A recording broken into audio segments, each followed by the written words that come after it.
पिछले वीडियो में हमने आवेश से संबंधित पढ़ा था। आवेश की विशेषताएं, गुणधर्म में जैसे निश्चलता, क्वांटीकरण, योज्यता, ये सब। आज उसी को थोड़ा सा और आगे बढ़ाते हैं, आवेश के बारे में थोड़ा सा और जानते हैं, आवेशन की विधियां वगैरह भी पढ़ते हैं। तो देखिए इधर ये लिखा हुआ है, आवेश द्वारा उत्पन्न क्षेत्र। आवेश कौन कौन से क्षेत्र उत्पन्न कर सकता है, कुछ कंडीशन के साथ है। यहां हम दो क्षेत्रों की बात करेंगे, एक विद्युत क्षेत्र और एक चुंबकीय क्षेत्र। पहले इनको समझ लीजिए। मान लीजिए यहां पर कोई एक चार्ज है, तो इसके चारों तरफ विद्युत क्षेत्र जनरेट हो जाएगा। जैसे अर्थ के चारों ओर एक गुरुत्वीय क्षेत्र उत्पन्न है कि जहां पर कोई भी चीज आएगी तो उस पर गुरुत्वाकर्षण बल लगेगा। तो ऐसे ही विद्युत क्षेत्र का मतलब है कि यहां पर कोई भी आवेश आ गया इस एरिया में तो ये इसके ऊपर बल लगाएगा, फोर्स लगाएगा, स्थिर वैद्युत बल लगेगा, इलेक्ट्रोस्टैटिक फोर्स लगेगा। तो ये हो गया विद्युत क्षेत्र। अगर आपने यहाँ कोई मैग्नेट रख दी, ये नॉर्थ साउथ को ऐसे ले लो, अगर आपने यहाँ मैग्नेट रख दी तो कोई फर्क नहीं पड़ेगा अगर ये स्थिर है तो, यानी विद्युत क्षेत्र का कोई फर्क नहीं पड़ता है इस पर। लेकिन चुंबकीय क्षेत्र है तो फर्क पड़ेगा। चुंबकीय क्षेत्र, विद्युत क्षेत्र को हम ई से डिनोट करते हैं और चुंबकीय क्षेत्र को हम बी से डिनोट करते हैं। लेकिन अगर मान लो ये एक स्पेस है जिसमें चुंबकीय क्षेत्र है तो ये मैग्नेट को इंटरेक्ट करेगा, मैग्नेट को प्रभावित करेगा, ये चुंबकीय क्षेत्र हो गया। तो चलो हम देखते हैं इधर। यदि आवेश स्थिर है, उसकी वेलोसिटी 0 है, तो केवल विद्युत क्षेत्र उत्पन्न होगा, यानी कि E नॉट इक्वल टू 0, यानी कि है यहां पर। तो अगर मान लो ये स्थिर है, कुल मिला के आवेश के आते ही, आवेश की उपस्थिति ही विद्युत क्षेत्र के लिए पर्याप्त है। तो आवेश होगा तो ये उत्पन्न हो जाएगा। दूसरा है, यदि आवेश नियत वेग से, कांस्टेंट वेलोसिटी से गति करता है। नियत वेग का मतलब है उसके डायरेक्शन और परिमाण, मैग्नीट्यूड दोनों ही चेंज नहीं होने चाहिए, यानी एक्सीलरेशन 0 होना चाहिए, त्वरण 0 होना चाहिए। तो उस कंडीशन में विद्युत क्षेत्र तो है ही, वो तो आवेश के आते ही उत्पन्न हो गया। लेकिन अब आवेश गति कर रहा है तो विद्युत क्षेत्र के साथ साथ एक चुंबकीय क्षेत्र ये भी उत्पन्न हो जाएगा, यानी कि यहाँ दो क्षेत्र उत्पन्न होंगे। अगर कोई आवेश गति कर रहा है तो वो अपने पास रखे आवेश को भी प्रभावित करेगा और चुंबक को भी प्रभावित करेगा। तो यहाँ E और B, electric field, magnetic field, दोनों ही 0 नहीं होंगे, दोनों ही जनरेट हो जाएंगे।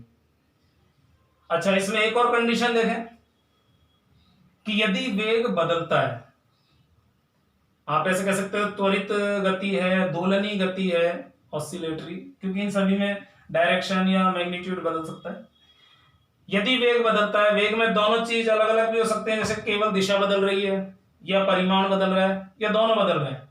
तो यदि वेग बदल रहा है तो विद्युत क्षेत्र और चुंबकीय क्षेत्र तो पहले भी थे, अभी भी रहेंगे। गति तो कर ही रहा है वो, तो गति होते ही आ गए ये दोनों तो। लेकिन अगर मान लो गति कांस्टेंट है, कांस्टेंट वेलोसिटी है, तब तो ये दोनों ही उत्पन्न होकर रह जाएंगे। लेकिन अगर वेलोसिटी बदल रही है तो इन दोनों के साथ साथ तीसरी चीज भी उत्पन्न हो जाएगी, विद्युत चुंबकीय तरंगे, इलेक्ट्रोमैग्नेटिक वेव्स, जैसे रेडियो तरंग, सूक्ष्म तरंग, गामा, एक्सरे, ये सब तो इसका अलग से चैप्टर है। फिलहाल हम बस इसको इतना ही रहने देते हैं। तो ये आवेश के बारे में कुछ महत्वपूर्ण चीजें हैं जिनको जानना भी जरूरी था। अब हम लेते हैं आवेशन की विधियां। आवेशन मतलब जैसे मान लो मुझे इसमें आवेश लाना है, तो आवेश कहां से, पहले से इलेक्ट्रॉन और प्रोटॉन तो है ही इसमें। तो मैं क्या करूंगा, अगर इसमें से इलेक्ट्रॉन बाहर निकाल लूंगा तो ये पॉजिटिवली चार्ज हो जाएगा, और यदि मैं इसमें इलेक्ट्रॉन एंटर कर दूंगा तो ये नेगेटिवली चार्ज हो जाएगा। लेकिन कैसे तो निकालूंगा, कैसे एंटर करूंगा, मतलब चार्ज जनरेट कैसे होगा इसमें, उसी को बोलेंगे चार्जिंग। तो चार्जिंग के यहाँ 3 मेथड हम डिस्कस करेंगे, एक एक को लेंगे। तो इसमें पहली विधि है घर्षण द्वारा, फ्रिक्शन द्वारा आवेशन। घर्षण द्वारा जो है आवेशन वो सबसे पुराना मेथड है, सबसे पहले इसी को ही यूज में किया था। प्रैक्टिकली इसका कोई ज्यादा यूज भी नहीं है। अगर सबसे पहले क्या किया, एक कांच की छड़ ले ली, ग्लास रॉड ले ली और एक रेशम का कपड़ा, और उन दोनों को जैसे ही रगड़ा तो जो सरफेस पर इलेक्ट्रॉन लूज हुए तो एक ऑब्जेक्ट से इलेक्ट्रॉन दूसरे में चले गए। अब जिसकी इलेक्ट्रॉन एफिनिटी ज्यादा होगी उसमें चले जाएंगे, जो इलेक्ट्रॉन को ज्यादा खींचेगा। तो रेशम के कपड़े से, सॉरी, कांच से इलेक्ट्रॉन रेशम में चले गए, तो कांच में इलेक्ट्रॉन कम हो गए, तो कांच तो हो जाता है पॉजिटिव और रेशम हो जाता है नेगेटिव। तो इस मेथड को बोल दिया बाय फ्रिक्शन। सिंपल है। तो कि जब दो डिफरेंट ऑब्जेक्ट हैं, अलग अलग प्रकार की वस्तुएं हैं, उनको आपस में रगड़ते हैं तो एक वस्तु से कुछ इलेक्ट्रॉन दूसरे वस्तु में चले जाते हैं।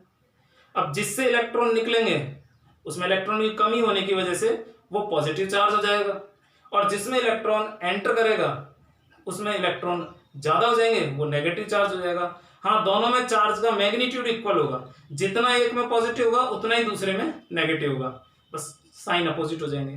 तो दोनों चार्ज साइमल्टेनियस एक साथ जनरेट हो जाते हैं। तो ये हो गई फ्रिक्शन वाली मेथड।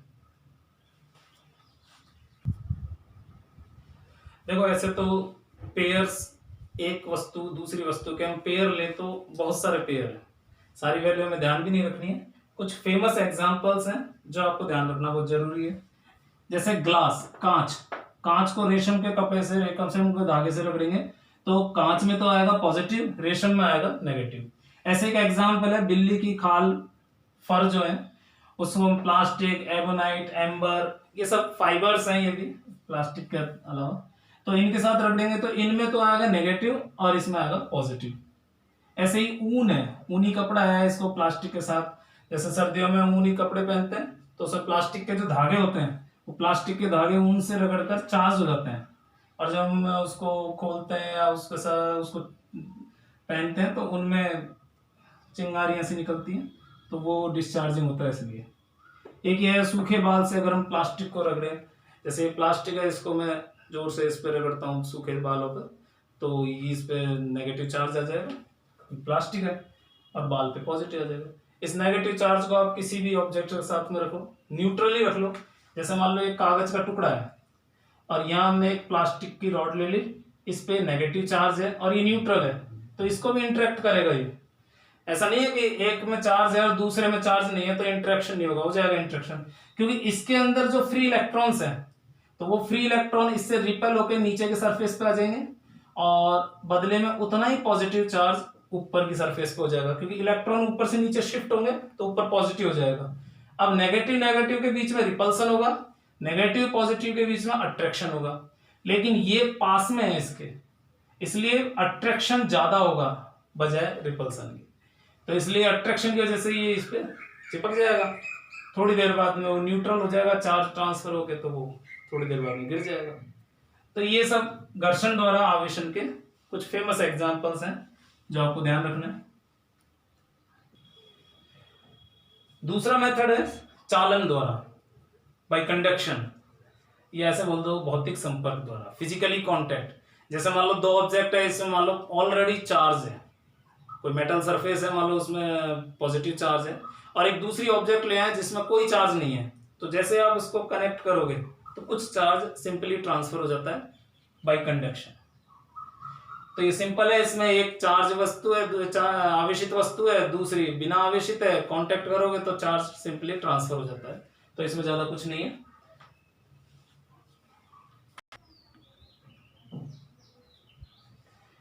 तीसरा मेथड है प्रेरण द्वारा, बाय इंडक्शन। प्रेरण द्वारा मतलब बिना टच किए दूर से ही उत्पन्न हो जाए, जैसे इसमें है घर्षण द्वारा हो चाहे चालन द्वारा, इन दोनों में कांटेक्ट जरूरी है, फ्रिक्शन के लिए भी कांटेक्ट जरूरी है, इसका तो नाम ही है भाई कांटेक्ट। लेकिन प्रेरण में क्या है, आवेशित वस्तु एक, दूसरे में आवेश नहीं है, तो एक आवेशित वस्तु को अनावेशित वस्तु के संपर्क में लाए बिना, फिजिकल कांटेक्ट के बिना, इसके द्वारा इस पे चार्ज किस तरह से जनरेट हो जाता है उसी को बोलेंगे प्रेरण द्वारा आवेशन। तो ये इसकी डेफिनेशन हो गई। अब हम इसको एक एग्जांपल से समझते हैं कि किस तरह से होगा। चलो देखो, चलो इस डायग्राम से हम प्रेरण द्वारा आवेशन को समझेंगे। हमने 5 स्टेप में डायग्राम दिखाए। फर्स्ट स्टेप में क्या किया, एक अनावेशित चालक गोला ले लिया, एक मेटल का स्फीयर ले लिया, चालक गोला ले लिया और इसको कुचालक स्टैंड पे रख दिया। ये कुचालक स्टैंड है ताकि जमीन से टच ना हो और कोई चार्ज आए तो जमीन में ना जाए, ना ही जमीन से आए। तो जब इसको ग्राउंड के साथ में आइसोलेट कर दिया तो इस पे कोई चार्ज नहीं है, इसमें हमें चार्ज जनरेट करना है और ये शर्त और है कि किसी को इसके टच भी नहीं करना है, कोई चार्जिंग वाली चीज। सेकंड स्टेप में हमने क्या किया, एक आवेशित छड़ ले ली। ये एक आवेशित छड़ हो गई, आवेशित छड़, जिसमें पॉजिटिव ले लिया, कोई सा भी ले सकते हैं, तो मैंने पॉजिटिव ले लिया। इसको इसके पास में ले आए, गैप है, टच नहीं किया है, बस नजदीक लाए। अच्छा, मेटल में फ्री इलेक्ट्रॉन्स होते हैं, वो इलेक्ट्रॉन पॉजिटिव से अट्रैक्ट होंगे, तो अट्रैक्ट होंगे तो ये प्लस की तरफ आकर इस सरफेस पर जमा हो जाएंगे, ज्यादा हो जाएंगे। अच्छा, वैसे तो ये न्यूट्रल था, एक्स्ट्रा थोड़ी है इसमें इलेक्ट्रॉन, तो वो इधर के ही तो इलेक्ट्रॉन इधर शिफ्ट होंगे, तो इधर इलेक्ट्रॉन एक्स्ट्रा हो जाएंगे तो उतना ही यहां पर पॉजिटिव चार्ज जनरेट हो जाएगा। तो इसमें क्या हुआ, स्फीयर में अपोजिट सरफेस पर अपोजिट टाइप के चार्जेस इंड्यूस्ड हो गए, प्रेरित हो गए, जनरेट हो गए।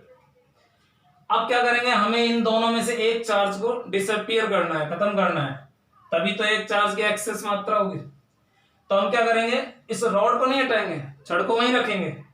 अगर इसको हटा देंगे तो फिर तो कोई मतलब ही नहीं लगेगा। हमने मान लो पहले इसको हटा दिया फिर अर्थिंग की, तो ये तो चार्ज वैसे चले जाएंगे। तो हमने क्या किया, एक सरफेस की अर्थिंग कर दी, जमीन से टच कर दिया।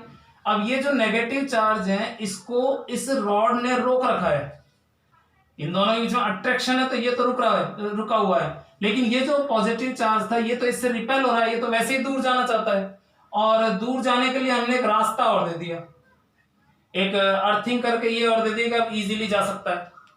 तो ये क्योंकि अर्थ का जो पोटेंशियल है वो जीरो लिया गया है, अर्थ से कितना ही चार्ज ले लो कितना ही दे दो उसे कोई फर्क नहीं पड़ता, सबको जीरो कर देता है, वो उदासीन बना देता है। तो यहाँ का जो पॉजिटिव चार्ज है वो जमीन में चला जाएगा। अब इसमें केवल नेगेटिव बचे, हो गया चार्ज। लेकिन ये गलती नहीं करनी कि हम इसको पहले हटा लें, अगर इसको पहले हटा दिया तो ये भी फ्री हो जाएगा, ये भी चला जाएगा। तो हम क्या करेंगे, पहले अर्थिंग को ही हटाएंगे। तो नेक्स्ट स्टेप में हमने क्या किया, अर्थिंग हटा दी। अर्थिंग हटा दी तो ये जो नेगेटिव चार्ज है सिर्फ ये तो अभी रुका रहेगा इसकी वजह से।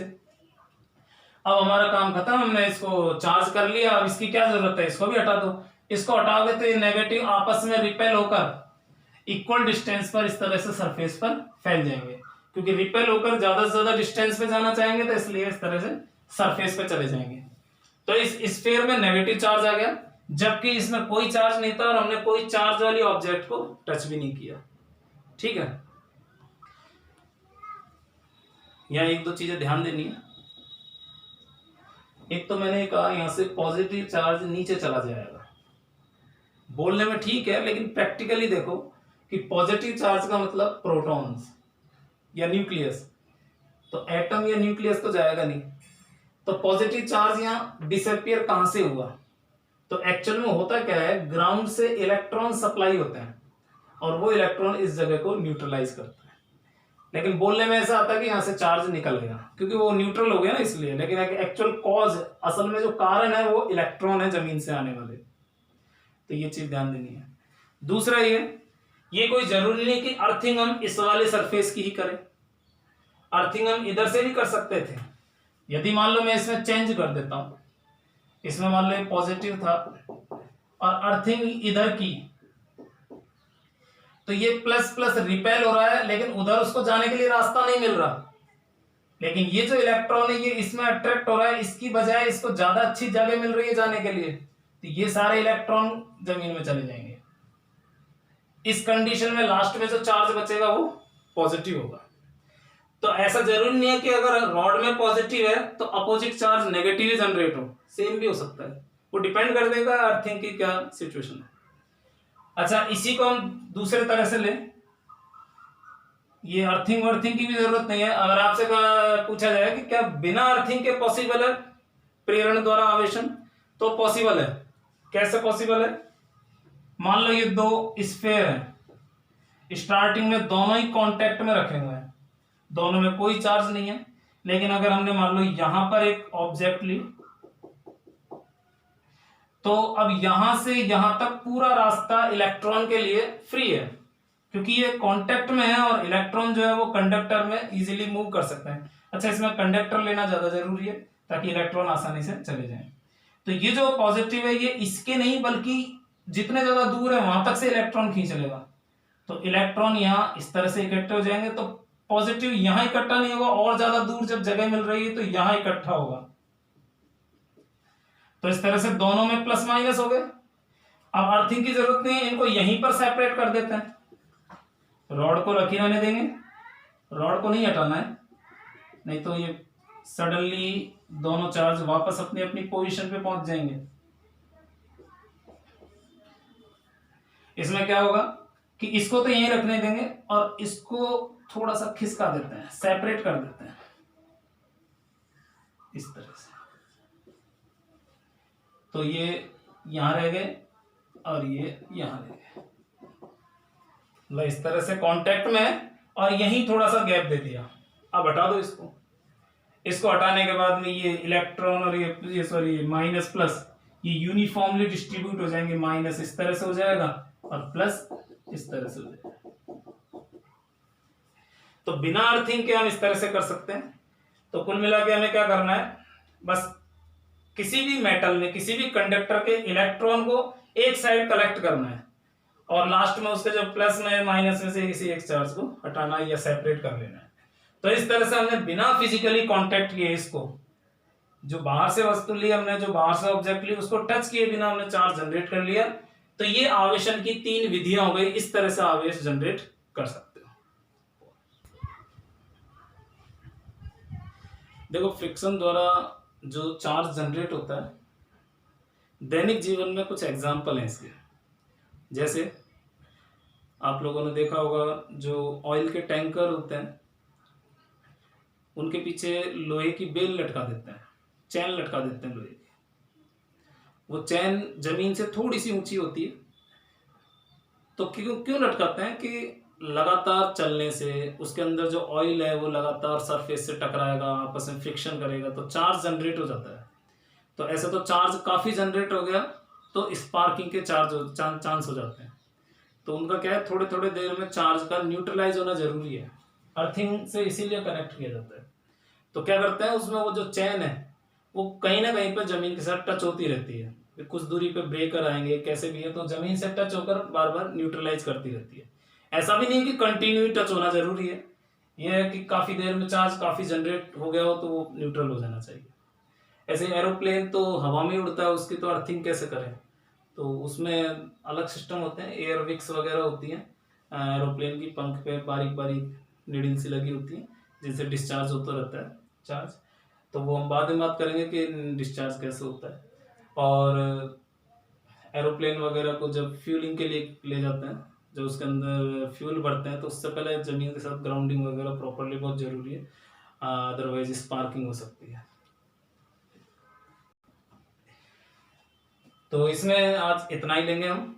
अच्छा, नेक्स्ट वीडियो में मैं अब लूंगा, अभी तक जो टॉपिक पढ़ा है उस पर अगर कोई न्यूमेरिकल हो सकता है तो वो न्यूमेरिकल डिस्कस करेंगे। फिजिक्स में बिना न्यूमेरिकल कुछ भी नहीं है, न्यूमेरिकल से ही कॉन्सेप्ट क्लियर होते हैं। ऐसे कहें कि फिजिक्स के लिए न्यूमेरिकल बहुत जरूरी है, तो उनको साथ साथ लेते चलेंगे टॉपिक वाइज। तो इसलिए अभी तक हमने जो पढ़ा है जैसे Q = NE संरक्षण, तो उन पे कुछ न्यूमेरिकल बनते हैं, उनको डिस्कस करेंगे नेक्स्ट वीडियो में। और आपको अगर कंटिन्यू इस तरह से वीडियो देखनी है सीक्वेंस में, मैं प्रॉपर सीक्वेंस में चलता चलूंगा, तो आप लोग इसको चैनल को सब्सक्राइब कर लो ताकि आपको कंटिन्यू एक सीक्वेंस में मिलते रहे। जैसे इलेक्ट्रोस्टैटिक है तो एक सीक्वेंस में कंप्लीट हो जाएगा, तो इस तरह से आप लोगों को ये मैटर सीक्वेंस में मिल जाएगा।